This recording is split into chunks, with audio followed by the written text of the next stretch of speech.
waktu dan kesempatan yang diberikan kepada saya. Salve, salam, dan selamat malam untuk kita semua.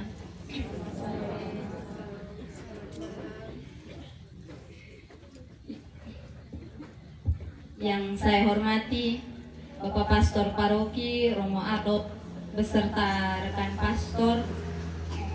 Yang saya hormati para suster sekongregasi dan juga suster RVM.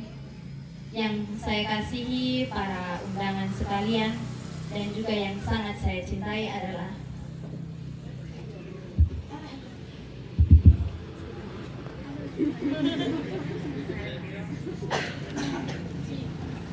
Bapak dan Mama dan kakak adik serta kakak ipar dan para ponakan saya.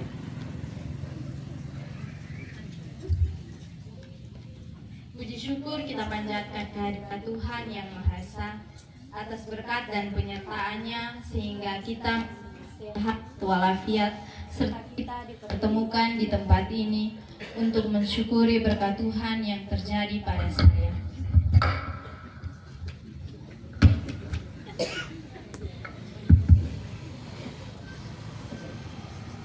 Pada hari Senin yang lalu, 2 minggu yang lalu, tepatnya tanggal 28 April pukul 10 WITA, saya perkenankan maju ke altar Tuhan untuk menyatakan janji setia seumur hidup di jalan panggilannya bersama ke-11 teman saya.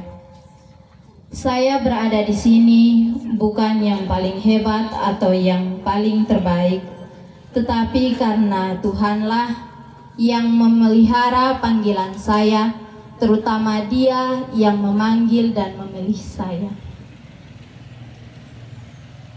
Tuhan yang tetap setia mencintai saya, dan saya masih bertahan dalam persiarahan panggilan hidup saya sejauh ini semata-mata karena saya dikasihi Tuhan. Moto perayaan Kaul Kekal saya yang saya pilih adalah sungguh hatinya melekat kepadaku. Mazmur 91 ayat 14. Saya percaya bahwa panggilan hidup membiara yang sedang saya jalani saat ini adalah anugerah istimewa yang saya peroleh dari kemurahan kasih Tuhan. Tuhan begitu mengasihi saya sehingga saya masih memilih untuk menjalani panggilan yang panjang ini. Sedikit singkat cerita, saya merasa tertarik dalam panggilan ini ketika saya masih di bangku SD. Karena waktu itu banyak pastor dan suster yang sering menginap di rumah kami. Jadi ada sesuatu yang timbul dalam hati saya. Awalnya saya rasa bahwa itu maksudnya biasa-biasa saja. Seiring berjalannya waktu, ketika saya SMP kelas 3, ada kakak suster dari kongregasi kami, Darah Mulia, yang datang living ke rumah kami. Maksudnya datang living ke sini dan tinggal di rumah kami. Waktu itu dia dia sempat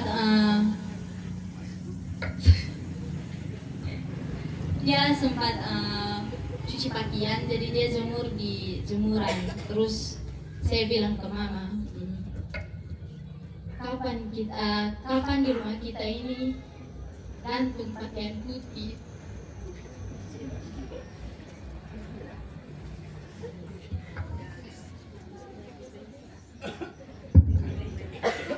Tapi itu hanya maksudnya sambil lalu saja. Setelah masuk SMA, banyak suster yang datang ke rumah, tapi karena mungkin pergaulan, jadi saya merasa biasa-biasa saja. Ketika saya selesai ujian pada hari Minggu. Saya pergi ke gereja. Sampai di sana saat Romo konsekrasi, dalam hati saya bilang, Tuhan, kalau Engkau mau saya lulus, saya mau masuk biara.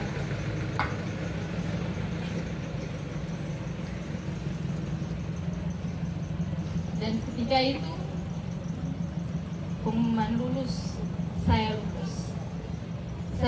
Saya secara diam-diam pergi minta rekomendasi dari pastor paroki, dari ketua KUP, dan juga saya buat rekomendasi sendiri dari orang tua tanpa sepengetahuan bapak dan mama.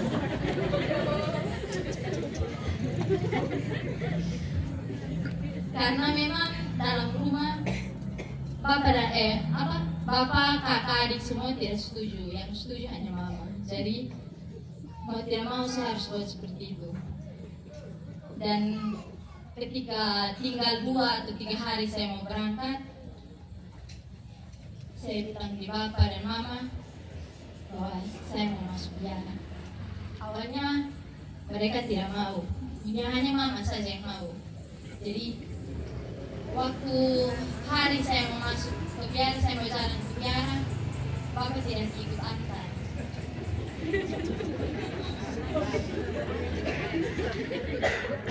Biasanya kami kalau pergi kemana-mana, kalau pergi ke Kupang atau jalan jauh, kami sering berdoa, berdoa keluarga. Tapi waktu itu mama suruh bapak untuk berdoa keluarga, bapak tidak mau. Jadi akhirnya mama yang doa, mama yang pimpin doa. Waktu keluar, traverse tunggu di depan, bapak pilih di belakang. Jadi saya, mama, dan adik saja yang keluar. Waktu kami jalan, mau salam bapak sudah salam. Jadi sudahlah, beta bilang sudah suruh bapak sudah salam, sudah bapak biar berjalan sana. Nanti juga bapak pilih beta di biara. Dan ketika sampai di sana, waktu sampai di Kupang, kakak laki-laki juga dia tidak setuju. Jadi pokoknya semuanya tidak setuju, tidak mau. Mereka telepon karena waktu itu kakak yang nomor 1 dan nomor 2 tugasnya di Sabu, dan kakak yang ketiga waktu itu sedang kuliah di Kupang. Jadi hanya saya, mama, dan kakak yang nomor 3. Jadi kakak yang nomor 2 dan nomor 1 itu mereka telepon, mereka tanya, lu betul-betul mau masuk, baby? Saya bilang, iya, saya mau masuk. Mereka bilang, yang betul saja. Saya bilang, iya. Jadi sudah, waktu itu saya pergi, mereka antar saya, mama dan kakak yang nomor 3 dengan kakak sepupu, mereka antar saya ke biara. Sampai di sana juga, kami hampir nyasar masuk ke biara PRR. Karena waktu itu saya tidak terbesit, terpikirkan untuk masuk ke biara DCPB. Yang saya tahu hanya kongregasi RVM. Jadi saya pergi, bilangnya mau masuk biara tapi tidak tahu mau masuk biara mana. Dan waktu kami sampai di Sikumana, mama telepon Suster Adol. Suster Adol bertemu kami di gereja Santa Familia Sikumana. Dan waktu itu kami masuk ke biara. Saya masuk pertama kali ke dalam biara di CPB. Saya bilang, Tuhan, ini depo tembok terlalu tinggi. Saya kira seperti suster-suster RVM di sini kan, temboknya pakai trali saja di bagian depan, jadi kita masih bisa lihat otomotor yang lewat. Sedangkan di DCPB tembok lebih tinggi dari kami ke tembok rumah. Jadi saya bilang, Tuhan Yesus, ini beta po hidup. Dia bilang. Jadi waktu saya masuk, saya bertemu dengan pemimpin umum kami, Suster Mariama, orang India dia. Waktu saya masuk dia bilang, halo, engkau mau masuk biara? Saya bilang, iya suster. Oh betul-betul kau mau masuk? Saya bilang, iya. Karena Waktu itu saya pergi dengan rambut saya yang panjangnya sampai di sini. Jadi dia bilang, kau tidak menyesal untuk potong kau punya rambut? Saya bilang, suster, saya tidak menyesal. Dan ketika kami sudah masuk, sudah bawa semua barang-barang saya, mama dan kakak pulang. Dan waktu itu pertama kalinya saya lihat kakak laki-laki saya menangis.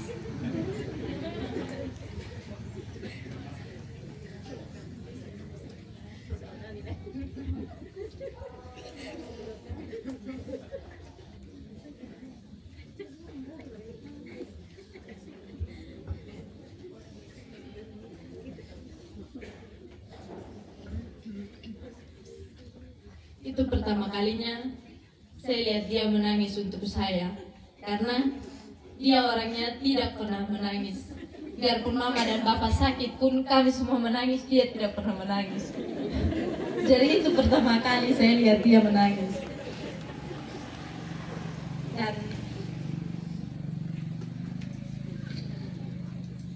Dan saya bilang dalam hati saya bilang, Tuhan, baru pertama kali saya lihat saya punya kakak menangis, berarti saya harus bisa. Dan waktu itu, waktu saya masuk minggu pertama, saya ditempatkan di tempat yang memang paling tidak saya sukai. Dan itu tantangan bagi saya. Hampir satu minggu, tapi hampir satu minggu saya tidak makan dengan baik karena saya tidak bisa. Tapi mungkin karena panggilan Tuhan dan memang karena hatinya melekat kepadaku, Dia buat saya sampai hari ini saya berdiri di sini, saya masih setia kepada Dia. Saya menjalani masa formasi saya, aspiran 1 tahun, postulan 1 tahun.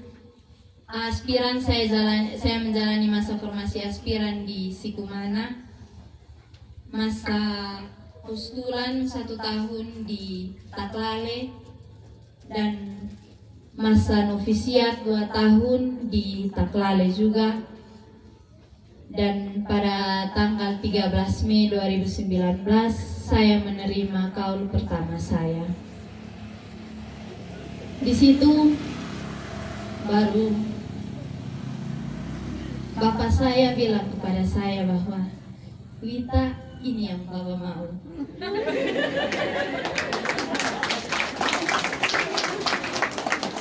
Dan pada saat itu baru saya tahu kalau memang Tuhan rubah saya punya bapak punya hati.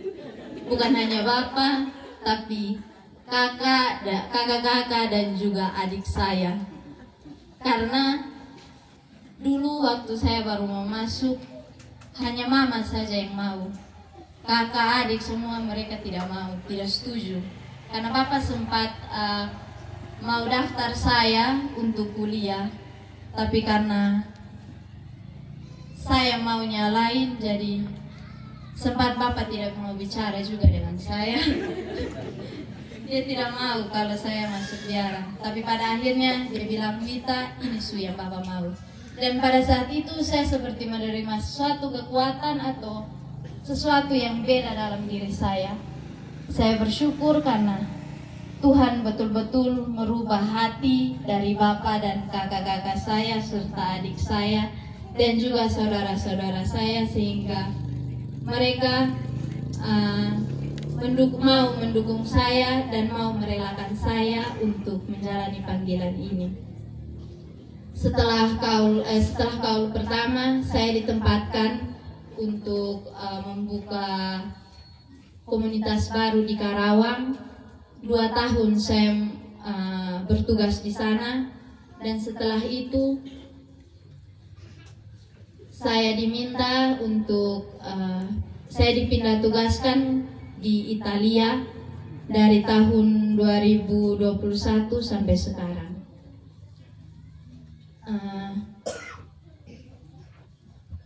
Saat tahun 2024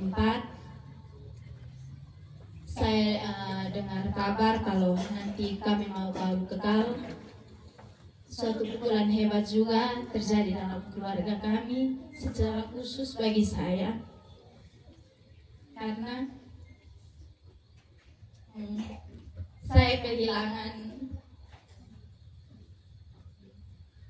bagian dari keluarga kami, bagian dari hidup saya.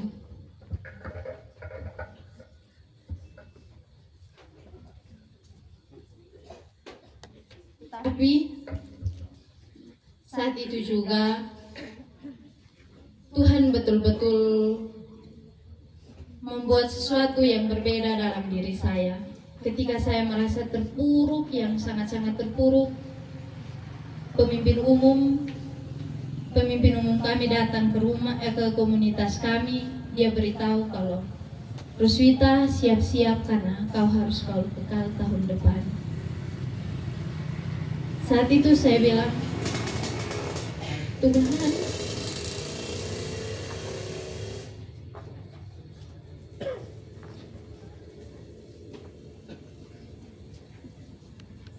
kalau memang ini yang Engkau mau, baik, saya terima.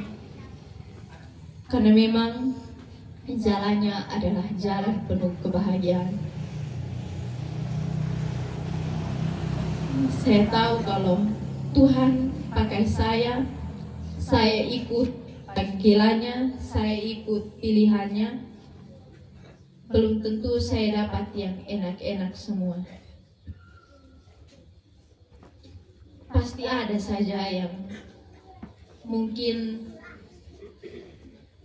tidak enak di dalam panggilan, tidak enak untuk dijalani. Tapi semua itu Tuhan beri sesuai dengan apa yang saya bisa, sesuai dengan kemampuan saya. Jadi saya bilang iya, baik. Saya tulis surat permohonan untuk kaul kekal. Dan juga saya waktu itu dinilai oleh pemimpin. Saya bawa lamaran untuk kaul kekal saya. Dan ketika saya bawa lamaran itu, pemimpin umum kami terima dan dia membalas, "Ya, untuk saya kaul kekal." Waktu itu saya bilang, Tuhan, terima kasih. Mungkin Engkau ambil separuh jiwa saya, separuh kehidupan saya, dan separuh yang berharga dari keluarga kami. Tetapi Engkau memberi yang sangat-sangat terbaik dan sangat-sangat mulia bagi keluarga saya, terutama bagi saya, yaitu Engkau mengizinkan saya untuk mau mengikrarkan kaul kekal saya nanti. Dan waktu kami persiapan untuk datang, saya hanya bilang, Tuhan kasih kuat saya, karena ketika saya bertemu dengan keluarga saya,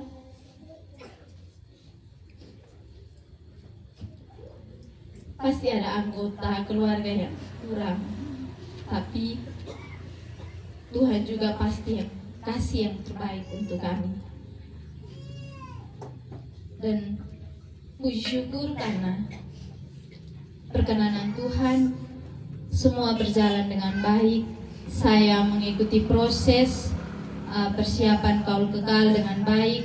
Dan puji Tuhan, pada tanggal 28 April kemarin, saya bersama 10 teman saya, kami mengikrarkan kaul kekal kami, janji setia kami kepada Tuhan untuk selama-lamanya.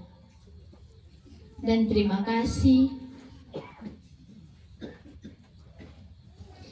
buat Bapak dan Mama yang sudah mau merelakan saya, mau mempersembahkan saya untuk menjalani panggilan ini. Terima kasih karena selalu mendoakan saya, mendukung saya.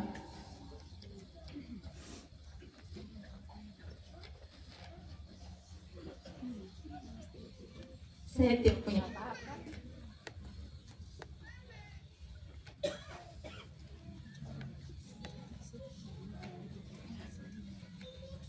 Saya tidak punya apa-apa yang bisa saya beri atau saya balas buat papa dan mama. Karena saya bukan seorang sarjana. Saya cuman pendidikan saya cuma sebatas SMA. Tidak seperti Kak Lani, Kak Ansel, Kak Vikas atau Adefut yang sudah memiliki gelar atau juga pekerjaan. Tapi saya hanya punya doa.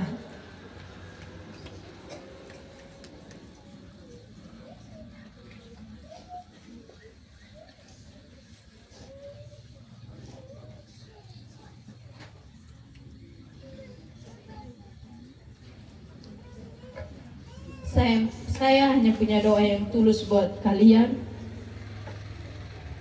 Dan doa saya adalah semoga Tuhan selalu memberkati kalian, selalu menjaga kalian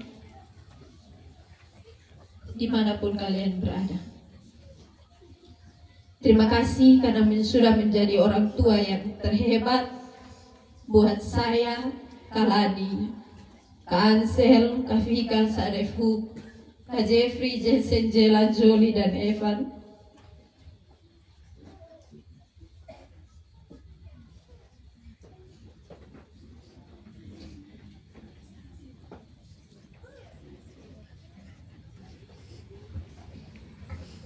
Terima kasih.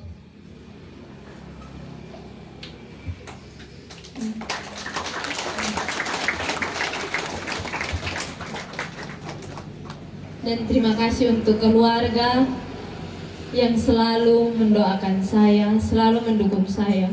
Teman-teman suster, teman-teman seangkatan, teman-teman SMA, teman-teman SMP, maupun teman-teman masa kecil saya, para pastor dan juga semua kenalan dan umat sekalian yang hadir di sini. Terima kasih karena selalu mendoakan saya. Saya tahu bahwa setiap doa-doa kalian pasti kalian selalu sisipkan untuk semua kaum terpanggil, dan salah satunya pasti nama saya di dalamnya. Entah itu kalian sebut atau tidak, pasti kami selalu ada dalam doa-doa kalian. Terima kasih. Saya bersyukur karena memiliki keluarga yang sangat baik. Entah itu tidak baik di mata orang lain, tapi sangat baik di mata saya.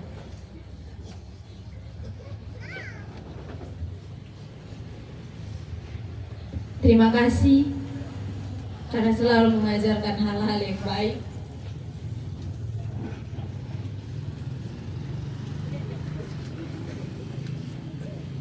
Semoga selalu menjadi yang terbaik.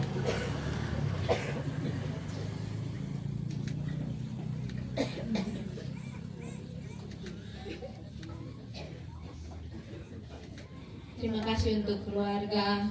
Terima kasih untuk keluarga besar saya, keluarga Likase, keluarga Benu, Taloim, keluarga Tunu, keluarga Monela Kapu, dan semua rumpun keluarga yang ada, yang selalu mendoakan saya, selalu mendukung saya dalam panggilan ini. Terima kasih. Saya tidak memiliki apa-apa untuk kalian.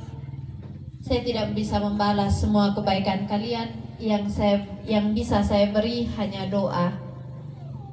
Doa yang bisa saya berikan untuk kalian, yang bisa saya minta kepada Tuhan hanya kesehatan dan kebahagiaan untuk keluarga kalian. Pada kesempatan ini juga saya ingin mengucapkan terima kasih kepada Tuhan Yesus dan Bunda Maria karena saya diperkenankan untuk kaul kekal dan untuk menjalani panggilan ini. Terima kasih para suster saya, para pendamping, formator, superior, dan juga teman-teman suster dan para suster dari kongregasi kongregasi yang saya kenal, secara khusus suster RVM, karena saya memang hidup besar dari suster RVM. Terima kasih banyak karena sudah mendukung saya dalam panggilan ini. Terima kasih kepada para Romo yang sudah mendoakan saya, sudah mendukung saya dalam panggilan saya. Terima kasih banyak. Kepada pastor paroki dan rekan pastor yang hadir pada sore hari ini, yang telah memimpin misa syukur pada hari ini, terima kasih banyak. Dan juga terima kasih untuk undangan umat sekalian yang sudah hadir di misa pada sore hari ini.